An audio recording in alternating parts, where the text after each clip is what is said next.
Brought to you by Agilus Diagnostics.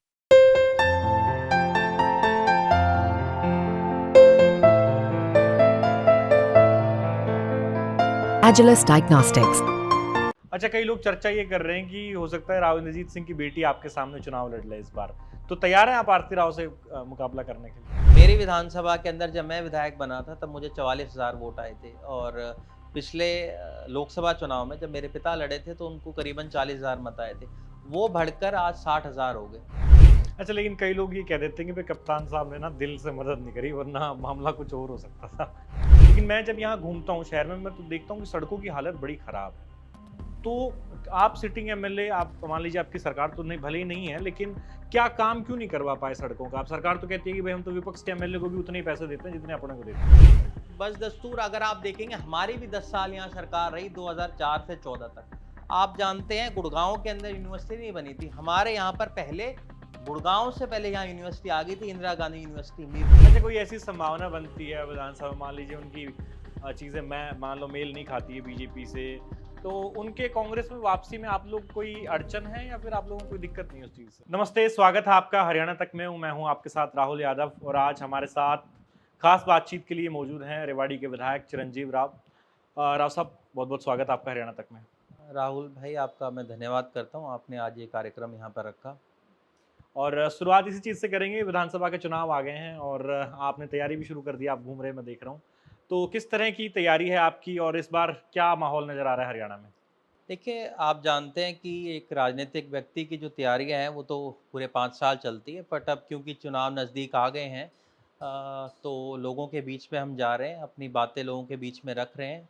और अभी आप जानते हैं पिछले दिनों में लोकसभा चुनाव थे तो उसके बाद से ही मुझे लगता है कहीं ना कहीं चुनावी मोड के अंदर सारी राजनीतिक पार्टियां आ गई हैं और माहौल बहुत अच्छा है। लोगों के बीच में जा रहे हैं और आज के समय में जो भी व्यक्ति है, आज कोई भी वर्ग का हो, कर्मचारी हो, आपके मध्यम वर्ग के हों, व्यापारी हों, सभी इस सरकार से दुखी हैं। क्योंकि पिछले साढ़े 9 साल के अंदर हम सब लोगों ने देखा कि हमारे हरियाणा को आप देखिएगा तो कुछ सरकार की तरफ से नहीं मिला। तो लोगों के बीच में जा रहे हैं, अपनी बातों को रख रहे हैं, अपनी नीतियों को रख रहे हैं। अच्छा, आगे बातचीत को बढ़ाऊँ उससे पहले आपके पिछले चुनाव की बात करूँगा। तो उसमें चिरंजीव जी, हमने देखा कि बड़ी क्लोज़ कंटेस्ट रहा यहाँ पे और प्रधानमंत्री नरेंद्र मोदी की रैली हुई, बावजूद इसके आपने सीट निकाली।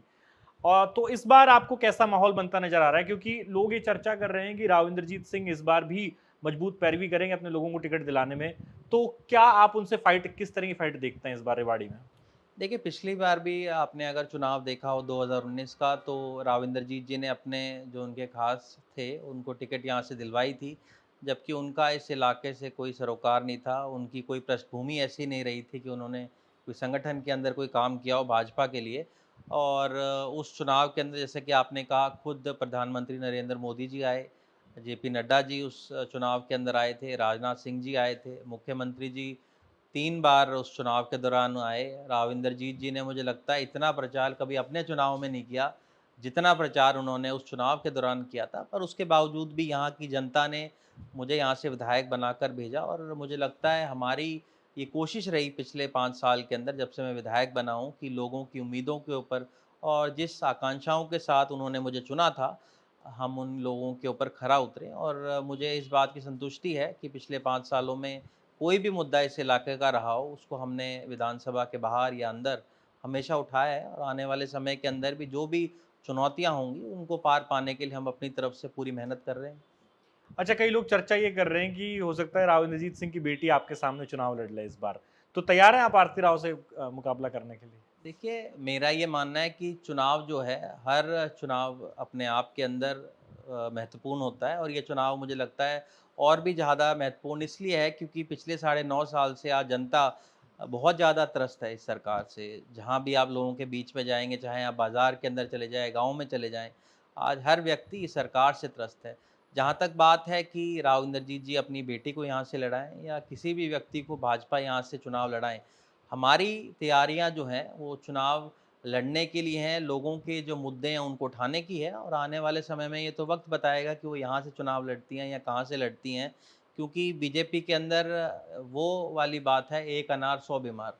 बहुत सारे लोग हैं जो टिकट की इच्छा यहाँ से रखते हैं, और जिसको भी टिकट मिलती है, हम तो ये इनका अंदरूनी मामला है, जिसको टिकट देती है, हम पूरी तरह से तैयार हैं, जिस मर्जी को वो टिकट दें। अच्छा चिरंजीव जी, लेकिन बात करें इस बार के लोकसभा चुनाव की, तो आपकी सीट पर कांग्रेस को हार मिली, आप लोग उसको जीत में कन्वर्ट नहीं कर पाए। और बात करूं इस इलाके में, जैसे बावल हो गया, वहां से भी राज बब्बर जी हार के निकले, एक मेवात से वो जीत कर जरूर आए। तो क्या सिनेरियो मानते हैं, क्या लोकसभा में चीजें अलग होती हैं, क्यों आप लोग इस अपनी विधानसभा से जिता नहीं पाए राज बब्बर को? देखिए, अगर आप पिछले चुनाव को देखें और इस चुनाव को देखें तो बिल्कुल अलग उस वक़्त समीकरण थे। आज आप देखेंगे तो पिछली बार हमारी 10 में से 1 सीट नहीं आई थी। अब की बार कांग्रेस पार्टी 5 सीटें जीत पाई, आधी सीट जीत पाई। मेरी विधानसभा के अंदर जब मैं विधायक बना था तब मुझे 44,000 वोट आए थे और पिछले लोकसभा चुनाव में जब मेरे पिता लड़े थे तो उनको करीबन 40,000 मत आए थे। वो बढ़कर आज 60,000 हो गए। तो कहीं न कहीं आप देखें कि 16,000 वोट हमने मेरे चुनाव के बाद बढ़ाई है और 20,000 वोट पिछले चुनाव और इस चुनाव में बढ़ाई है। इसी तरह का माहौल बावल के अंदर रहा है।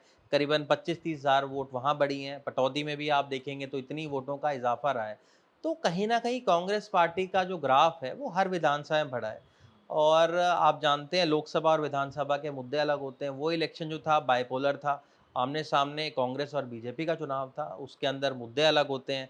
आज मुद्दे जो तब थे वो राष्ट्रीय मुद्दे थे, उसमें कहीं न कहीं एक लोगों के अंदर ये माहौल था कि भी मोदी जी की वजह से उनको इतने मत आ गए, पर उसके बावजूद भी अगर आप देखेंगे हमारे प्रत्याशी को 7,30,000 से ज़्यादा वोट मिले हैं।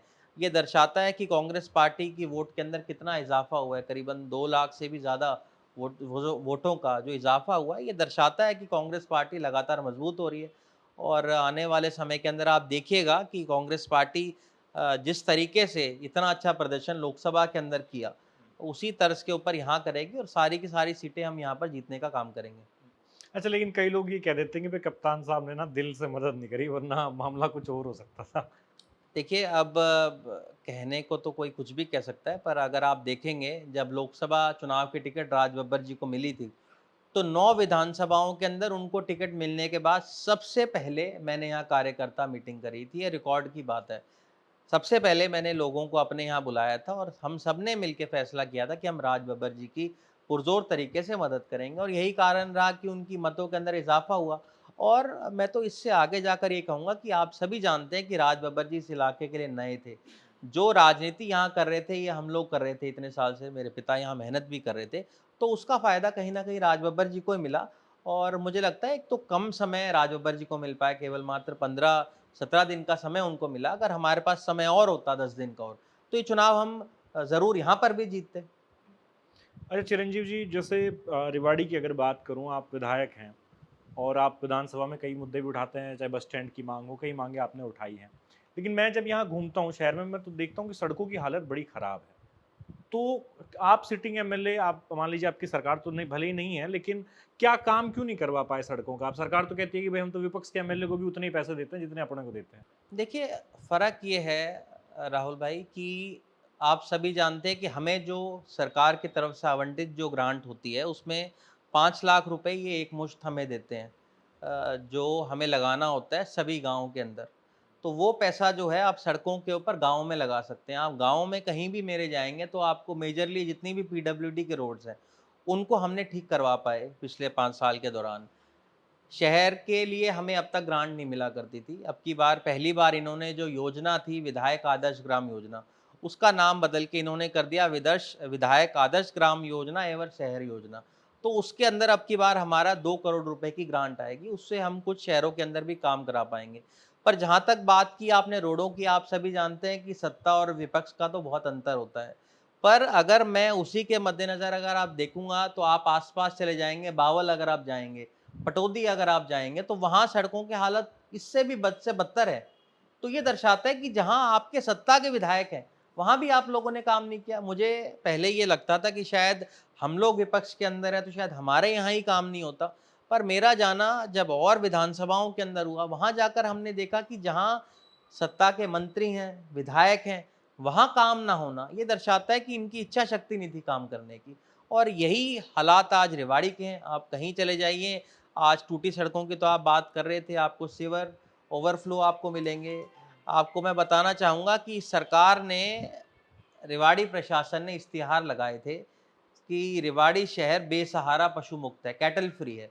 पर आप रेवाड़ी शहर के किसी भी कोने में चले जाएँगे, गाँव में चले जाएँगे तो आपको बेसहारा पशु मिलेंगे। तो इनसे कोई अगर ये पूछे जब आपने इश्तिहार दिए थे कैटल फ्री होने के, तो ये हालात आज कैसे हैं कि हर मोड़ के ऊपर आपको बेसहारा पशु नज़र आ जाएँगे। आपको बंदरों का आतंक कितने सारे सेक्टरों में नज़र आ जाएगा। तो आज ये हालात जो हैं इन्होंने बद से बदतर कर दिए पिछले 10 सालों के अंदर। कूड़े का अंबार पूरे शहर के अंदर लगा हुआ है और ये बात मैं नहीं कह रहा, अगर मैं इस बात को अकेला कहूँ तो कोई ये कह सकता है विपक्ष का विधायक है, इनका तो कहने का काम है। पर जो लोग बीजेपी से ही टिकट मांगते हैं, चाहे मेरे से पूर्व विधायक थे या और लोग जो टिकट मांग रहे हैं, वो इस बात को बहुत पुरजोर तरीके से उठा रहे हैं कि आज शहर के हालात खराब है। तो इनको जवाब देना चाहिए कि आज आपकी ट्रिपल इंजन की सरकार है, आज केंद्र में आप हैं, राज्य में आप हैं और यहाँ नगर परिषद का चेयरमैन और बावल नगर पालिका चेयरमैन आपका होने के बावजूद भी आप काम नहीं करवा पा रहे। तो इनको इस बात का जवाब देना पड़ेगा कि लोगों की आज जो परेशानी है, आज चाहे सीवर ओवरफ्लो हो, गंदगी का ढेर हो, लोगों को प्रॉपर्टी आईडी, फैमिली आईडी की वजह से जो परेशानी है, जो आज अतिक्रमण शहर के अंदर हो रहा है, जो आतंक आज बंदरों का शहर के अंदर है या आपको कैटल जो पूरे आपको शहर में नज़र आती है, इस बात का जवाब तो इनको देना पड़ेगा कि आज टॉयलेट्स के हालात इतने ख़राब क्यों हैं। तो मुझे लगता है 10 साल में अगर इन्होंने कुछ काम कराया होता तो आज ग्राउंड पे क्यों नज़र आता। इसके बदस्तूर अगर आप देखेंगे हमारी भी 10 साल यहाँ सरकार रही 2004 से 14 तक। आप जानते हैं गुड़गांव के अंदर यूनिवर्सिटी नहीं बनी थी। हमारे यहाँ पर पहले गुड़गांव से पहले यहाँ यूनिवर्सिटी आ गई थी, इंदिरा गांधी यूनिवर्सिटी मीरपुर के अंदर। आपके सेक्टर 18 के अंदर लड़कियों का कॉलेज यहाँ खोला गया। से आपके खरखड़ा के अंदर कॉलेज खोला गया। आपके यहाँ आईटीआई, पॉलिटेक्निक, आपका पशुओं का अस्पताल यहाँ पर आया, आपका ट्रॉमा सेंटर, सिविल हॉस्पिटल आपका आया। आपके कितने काम शहर में हुए, चाहे जिमखाना क्लब बनाने की बात हो जिसको इन्होंने 6-7 साल बंद रखा, आपका ओल्ड एज होम हमारे यहाँ समय में बना, यूथ हॉस्टल आपका बना, सेंट्रल यूनिवर्सिटी यहाँ पर आई, डिफेंस यूनिवर्सिटी यहाँ पर आई। आप देखेंगे काम बताने के लिए अंबार यहाँ पर है, आपका जितना भी नहरों का जाल बिछाया गया वो तब बिछाया गया। तो कहने का मकसद है 10 साल बहुत लंबा समय होता है, तो आपके पास कुछ तो हो बताने के लिए कि इस इलाके को आप लोगों ने क्या दिया 10 साल के अंदर। आप भी यहाँ घूमेंगे, लोगों से पूछेंगे तो आप बीजेपी वाले ही नहीं बता पाएंगे कि कोई एक बड़ी परियोजना यहाँ पर ये ला पाए हो पिछले 10 साल में। एक एम्स का ये गुणगान जरूर करते हैं, पर आप जानते हैं 2015 में जिस चीज़ की घोषणा हुई हो, 19 में प्रधानमंत्री जिसकी घोषणा करके गई हो, उसका शिलान्यास 2024 में रखा जाए, ये दर्शाता है कि इनकी इच्छा शक्ति नहीं थी काम कराने की। अच्छा विधायक जी, एक इम्पोर्टेंट मुद्दा एनवायरनमेंट से रिलेटेड मैं उठाना चाहूँगा। ये जो मसानी बैराज में पानी गिराया जा रहा है और मैं देख रहा हूँ काफ़ी समय से ये चीज़ हो रही है, वहाँ बड़ी दिक्कतें हैं। इनफैक्ट अभी पीछे बहुत सारी मछलियाँ वहाँ पानी में मृत पाई गई थी और जो गांव के खरखड़ा के लोग हैं उनको भी दिक्कत हो रही है बहुत। आप विधानसभा में मुद्दा उठा चुके हैं, लेकिन आप बीते 5 साल में इसका कुछ समाधान क्यों नहीं करा पाए? क्या दिक्कत क्या है इसके पीछे? देखिए, मेरे से पहले जो विधायक थे रणधीर सिंह कापड़ीवास जी, उन्होंने इसको बहुत प्रचार इसका किया था कि हम इसको टूरिस्ट हब बनाएंगे, यहाँ हम नौका विहार करेंगे। पर आप देखेंगे इन्होंने वहाँ की हालात बद से बदतर कर दी। अगर ये वहाँ पर एसटीपी प्लांट लगाकर अगर वहाँ साफ पानी छोड़ा जाता, आज वहाँ अनट्रीटेड पानी छोड़ा जा रहा है, जिसकी वजह से वहाँ मछलियाँ तो मर रही हैं, पर उनका वाटर लेवल जो है, एक तो वो खराब हो रहा है, ज़मीनें खराब हो रही हैं। बहुत सारे गाँव ऐसे हैं, आपने खरगड़ा की बात की, मसानी हो गया, तितरपुर है, खलियावास है, निखरी है, बरसाना है, जहाँ की ज़मीनें खराब होती जा रही हैं, जिसके लिए अभी पिछले दिनों में भी हम लोगों ने आवाज़ उठी थी। मैं 3 दिन पहले डीसी से मिलके भी आया था कि वहाँ जो बांध टूटने की वजह से उनका जो पानी है वो गंदा, वो उनके खेतों में जाने लग रहा है, जिसकी वजह से खेतों का भी नुकसान हो रहा है। तो मुझे लगता है इन लोगों ने जो परियोजनाएँ तो बहुत बड़ी बताई कि हम यहाँ टूरिस्ट हब बनाएँगे, हम यहाँ पर टूरिज़्म को लेके आएँगे, पर इसकी वजह से लोगों को नुकसान हुआ। हमने लगातार इसके लिए आवाज़ उठाई थी कि आप साफ़ पानी वहाँ पर डालें नहर का, उससे वहाँ पर फ़ायदा हो सकता था, पर आप अनट्रीटेड पानी वहाँ पर डालने लग रहे हैं, जिससे कहीं न कहीं नुकसान हमारे पानी को भी हो रहा है, लोगों को भी हो रहा है। कैंसर की एक बहुत ज़्यादा आप देखेंगे वहाँ शिकायतें आने लग रही हैं, क्योंकि जो पानी है वो तो वही लोग पीने लग रहे हैं और वो केमिकल पानी है, जिसका नुकसान कहीं न कहीं वहाँ के लोगों को हो रहा है। अगर आप साफ़ पानी को ड्रेन नंबर 8 से अगर जोड़ दें, तो उन लोगों को वो नुकसान नहीं होगा, जो आज वहाँ के नुकसान वहाँ के लोग झेल रहे हैं। आप बिल्कुल मसानी बैराज के साथ ही हम लोगों ने एक हर्बल पार्क वहाँ पर बनाया था। वहाँ बहुत सारी हट्स हमारी बनाई गई थी जब मेरे फादर वहाँ फॉरेस्ट मिनिस्टर थे। कभी आपका वहाँ जाना होए तो आप वहाँ जाकर देखिए कितने अच्छे पेड़ वहाँ उन्होंने तब लगवाए थे। टूरिज़्म का बहुत बड़ा हब वो बन सकता है, पर जितनी भी कॉटेज हमने 20-25 वो कॉटेज बनाई थी, सारी कॉटेजेस का वहाँ हालात ख़राब हो गया है। टूरिज़्म के लिए वो इतना बड़ा स्पॉट बन सकता था, उसकी हालत इन लोगों ने ख़राब कर दी। आप ये देखिए जो-जो परियोजना हम लोग लेकर आए थे, उनका ये रख-रखाव तक नहीं कर पाए। तो ये एक बहुत बड़ी दिक्कत है। हमारे सेक्टर 4 के अंदर ही हमारा एक कम्युनिटी सेंटर है, जिसकी हालत इन्होंने बद से बदतर कर दी है। जिम खाना क्लब मैंने आपको अभी बताया, जो कितने साल तक उसका इन्होंने बिल नहीं भरा, जो बंद रहा, उसकी कुर्की तक हो गई थी। तो मुझे लगता है ये अगर उन कामों को भी अगर ठीक भी रख पाते, तो भी हमें इस बात की संतुष्टि होती, कम से कम आपने आगे नहीं इलाके को बढ़ाया, कम से कम वहीं तक छोड़ देते। पर इन्होंने इस इलाके को 20 साल पीछे ले जाने का काम किया है। अच्छा, चूँकि आप ओबीसी समाज से आते हैं और बीजेपी अब ओबीसी पॉलिटिक्स पर बड़ा ध्यान दे रही है, चाहे वो क्रीमी लेयर की जो लिमिट है उसको बढ़ाया गया हो या फिर नायब सैनी को ओबीसी चेहरे के तौर पर जो प्रोजेक्ट किया जा रहा है, तो आपको लगता है कि ये दाव काम आएँगे विधानसभा चुनाव में इनके? देखिए, सबसे पहले तो मैंने इस बात के लिए आवाज़ उठाई थी, मुख्यमंत्री जी से मैंने मुलाकात भी की थी, क्योंकि हमारी जो एससी, एसटी, ओबीसी कमेटी है उसका मैं मेंबर था। मैंने मुख्यमंत्री जी से मुलाकात की थी, बल्कि हमारी पूरी कमेटी मिल के गई थी मुख्यमंत्री जी से मिलने के लिए कि आपने ये जो 8 से 6 किया है, इसको वापस आपको 8 करना चाहिए, क्योंकि सेंट्रल में अगर आप देखेंगे तो ये 8 लाख है। आपने इतने सालों तक जो हमें नुकसान हुआ, उसकी भरपाई कौन करेगा? आपने आखिरी के जब 3-4 महीने बच गए थे, जब चुनाव नज़दीक आ गए थे, तब तो आपने उसको 6 से 8 कर दिया। पर उसकी जो नुकसान है, उसकी भरपाई कौन करेगा? जो इतने सारे बच्चे इस चीज़ से वंचित रह गए, जिनको उसका लाभ नहीं मिल पाया। हमने हमारे घोषणा पत्र के अंदर रखा है कि 6 से इन्होंने तो 8 किया है, हम इसको 8 से 10 करेंगे।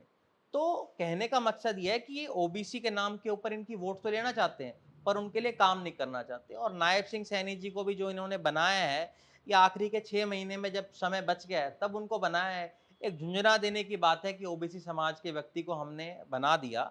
मैं तो ये कहना चाहूँगा, आपने मुख्यमंत्री बदला, तो मुख्यमंत्री आप तब बदलते हैं जब कोई मुख्यमंत्री अच्छा काम नहीं करता है। तो जिसने अच्छा काम नहीं किया अगर आप स्वयं मान रहे हैं, तो उस बुरे काम को आप किसी और व्यक्ति के ऊपर घेरने का काम कहीं न कहीं कर रहे हैं। तो इसका बात का तो इनको जवाब देना पड़ेगा कि ओबीसी के नाम पे आप वोट तो हमेशा लेते रहेंगे, पर उनके लिए करेंगे क्या? आपने खुद इस बात को कहा कि इन्होंने इस 8 को 6 किया था। इतने साल का हिसाब तो ये देंगे। हम जो ये हरियाणा माँगे हिसाब कर रहे हैं, इसमें इनसे यही तो हिसाब माँग रहे हैं कि आप हमारे ओबीसी समाज को जो वंचित रहा इतने साल तक, उसका हिसाब कौन देगा? तो आपको लगता है कि जनता को ये चीज़ें समझ आ रही हैं जो आप कह रहे हैं? देखिए, जनता को इस बात की समझ आ रही है, यही कारण रहा कि कांग्रेस पार्टी का ग्राफ देश भर के अंदर बढ़ा है। आप लोगों ने भी देखा होगा कि पिछली बार जहां हमारी जो वोट प्रतिशत थी, अब की बार 46% पहुंच गई, जो करीबन 20-22% बढ़ी है। इसका मतलब ये है कि लोगों के प्रति जो रुझान है कांग्रेस पार्टी का लगातार बढ़ रहा है, और यही कारण है कि आज ग्राउंड पे कांग्रेस पार्टी लगातार मजबूत हो रही है।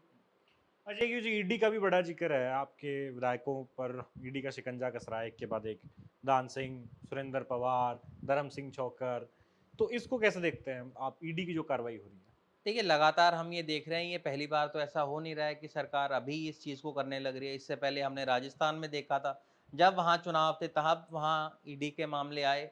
जहाँ-जहाँ चुनाव होती है, वहाँ-वहाँ कहीं न कहीं इनके जो लोग हैं ईडी, सीबीआई के वहाँ पहुँच जाते हैं, और यही चीज़ें अब हरियाणा में होने लग रही है। और मेरा तो यही मानना है, जनता भी इस बात को समझ रही है कि क्या सारे भ्रष्टाचारी विपक्ष की जो पार्टी है उन्हीं के अंदर हैं? जो सत्ता पक्ष के अंदर है, क्या उनके अंदर कोई ऐसा नहीं है जिसने गलत काम किए हुए हैं? ये हम लगातार देख रहे हैं, और हमने कहा है इसको, ये एक वेंडेटा पॉलिटिक्स जो है आज ये बंद होनी चाहिए। लगातार आप उन लोगों के ऊपर केस करने लग रहे हैं जो सरकार के विपक्ष में बोल रहे हैं या मुखर होकर बोल रहे हैं। मुझे लगता है ये गलत है, और जनता इन बातों को समझ भी रही है कि आप चुनाव के समय आप इस तरह की जो लोगों के ऊपर कर रहे हैं। हमने देखा राजस्थान में कितने ऐसे लोग थे जो कांग्रेस के थे, उनके ऊपर इन्होंने धरपकड़ करी, जिन्होंने छोड़-छोड़ के फिर वो बीजेपी में चले गए।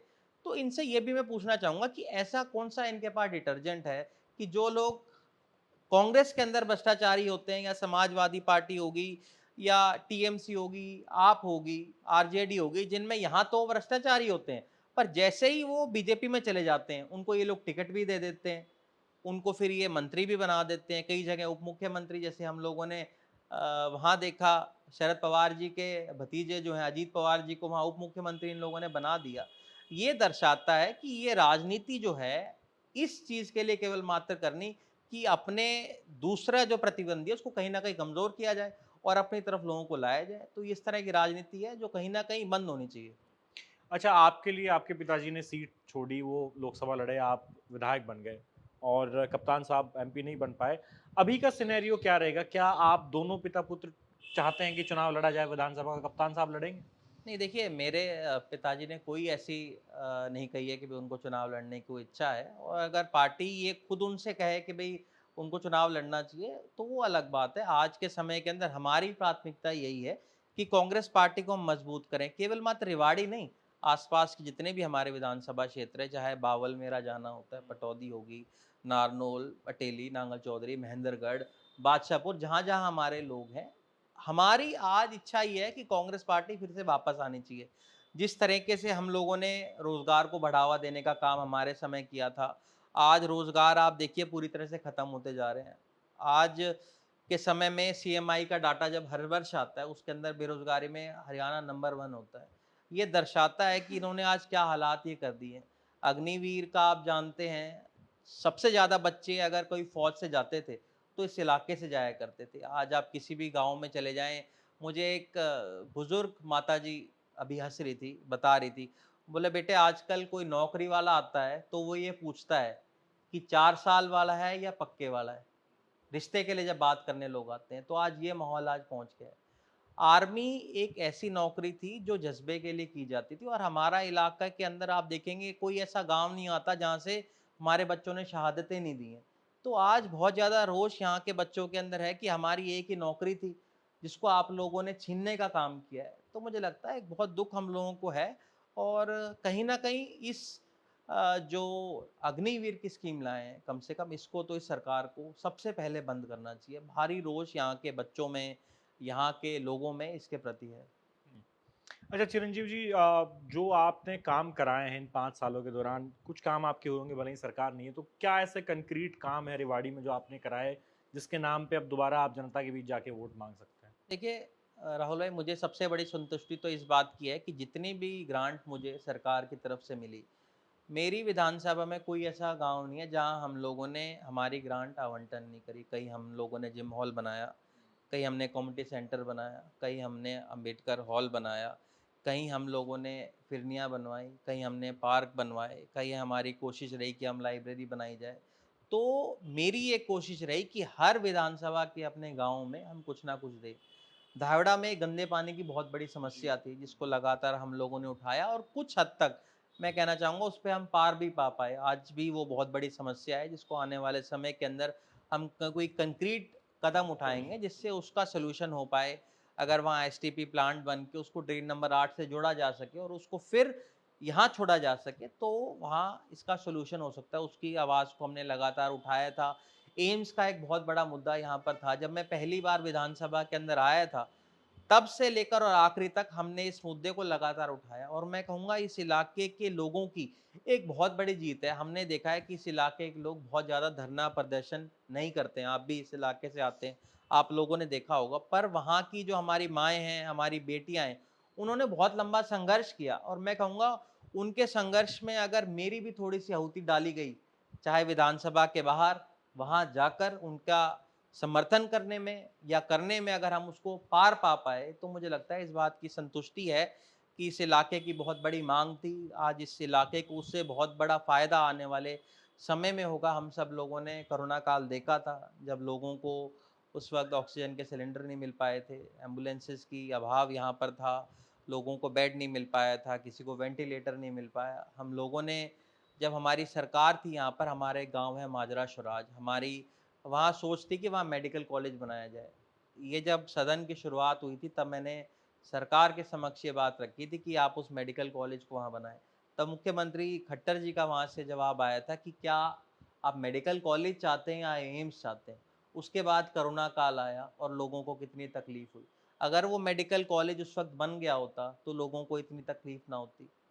तो मुझे आज इस बात की खुशी है कि चाहे देर आए, पर कम से कम 9 साल में उसका आज काम की शुरुआत हो गई। धीरे-धीरे ही सही, वो जब बन जाएगा उसका फ़ायदा पूरे इलाके को होगा, दक्षिण हरियाणा को होगा, राजस्थान के कुछ हिस्से जो हमारे साथ लगते हैं उनको भी फ़ायदा होगा।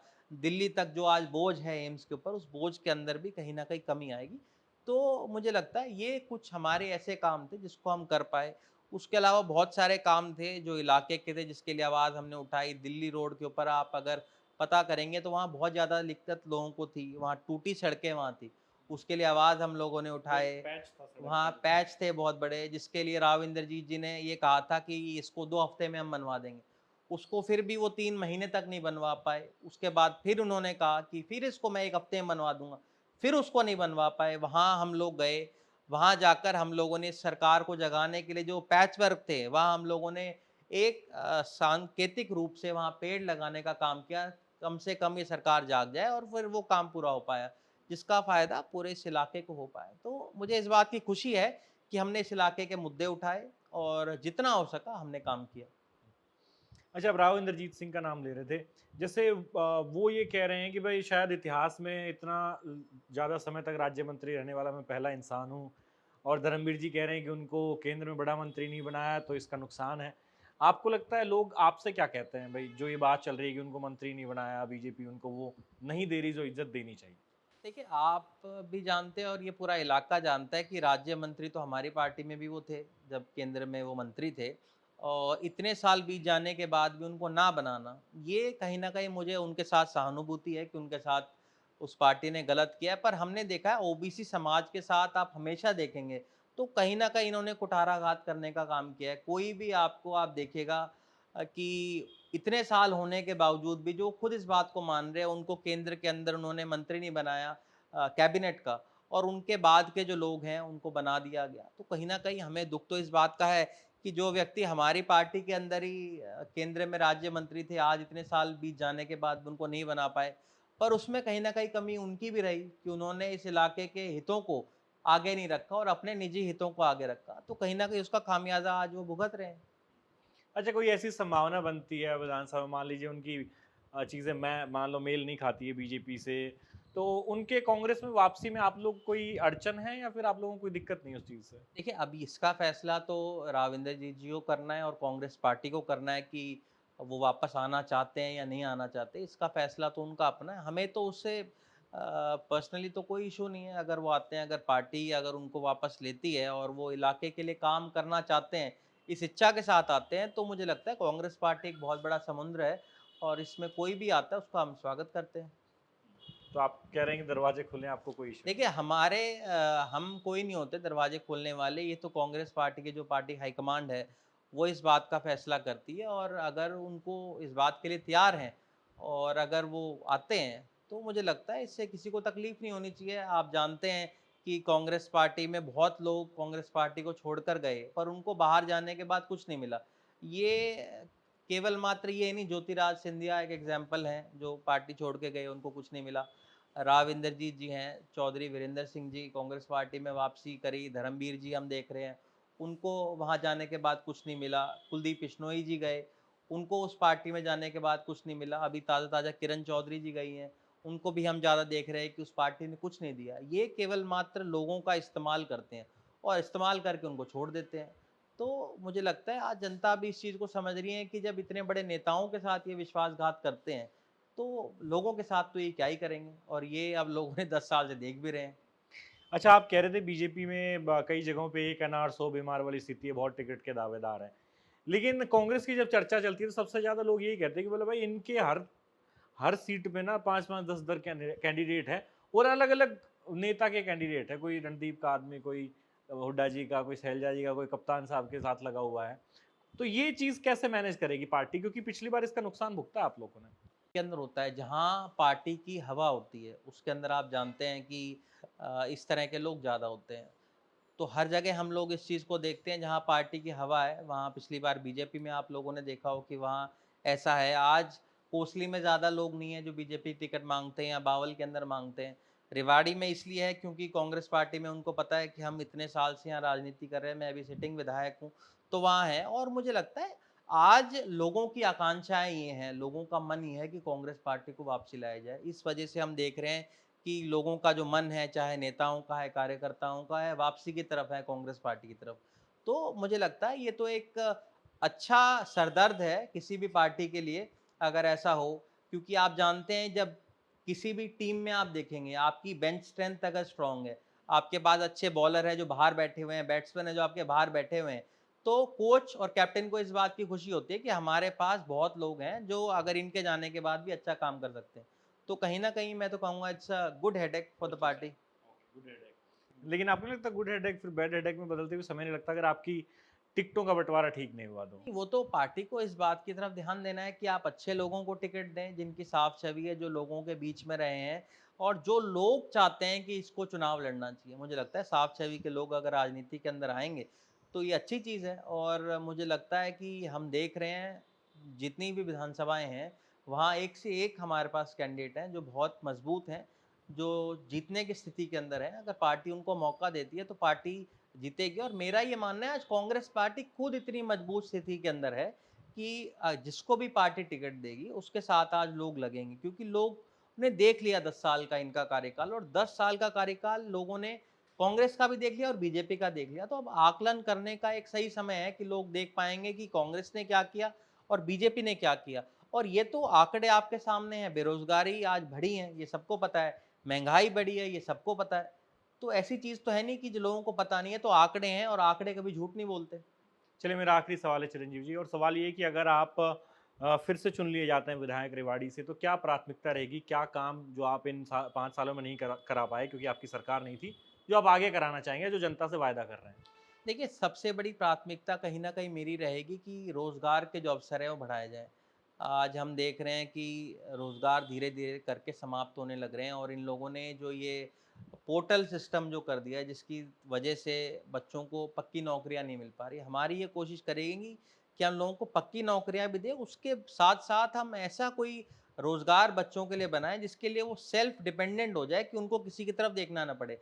आज आप देख रहे हैं धीरे-धीरे करके जितने भी हमारी ये फैक्ट्रीज़ हैं, ये धीरे-धीरे करके बंद होने लग रही है। तो आप उनको ऐसा एनवायरनमेंट दें, उस ऐसा माहौल दें कि और कंपनीज़ यहाँ पर आएँ, जो बच्चों को रोज़गार देने का काम करें। उसके साथ-साथ शिक्षा का जो स्तर है, वो धीरे-धीरे देखकर हम देख रहे हैं कि खराब होता जा रहा है। बहुत सारे गवर्नमेंट स्कूल्स हैं, जो धीरे-धीरे करके बंद होते जा रहे हैं। तो उनको कहीं न कहीं ठीक करने की हमारी प्राथमिकता रहेगी। और इसके साथ-साथ जो मैंने आपको बताया था, एक हम मेडिकल कॉलेज यहाँ पर लाना चाहते हैं, जिससे स्वास्थ्य सेवाएँ ठीक हों। अगर लोगों को आप अच्छे स्वास्थ्य दे सकें, शिक्षा दे सकें, मुझे लगता है सबसे बड़ी ज़िम्मेदारी किसी भी सरकार की यही होनी चाहिए। तो चिरंजीव राव हमारे साथ थे, इनसे बातचीत की हमने और रेवाड़ी का जो क्या सिनेरियो रहेगा विधानसभा चुनाव में उस पर बात हुई और ये सिटिंग एमएलए हैं, टिकट के सबसे मजबूत दावेदार हैं रेवाड़ी से और बीजेपी में भी कई सारे दावेदार हैं। तो इस बार रेवाड़ी विधानसभा में क्या कुछ रहेगा, मामला बड़ा दिलचस्प है और साथ ही साथ दोस्तों जो मोमेंटम बना है कांग्रेस पार्टी का 5 सीटें लोकसभा में जीतने के बाद, क्या विधानसभा में उस मोमेंटम को पार्टी बरकरार रख पाएगी, आगे बढ़ा पाएगी या फिर नायब सैनी जो दावा कर रहे हैं वो रोज नई घोषणाएं कर रहे हैं और कह रहे हैं कि तीसरी बार सरकार बनाएंगे, वो सफल होंगे? तो ये देखना बड़ा इंपॉर्टेंट रहेगा। लेकिन आपको ये बातचीत कैसी लगी आप कमेंट सेक्शन में लिखकर जरूर बताइए। बाकी आप देखते रहिए हरियाणा तक। शुक्रिया। नमस्कार, जय हिंद।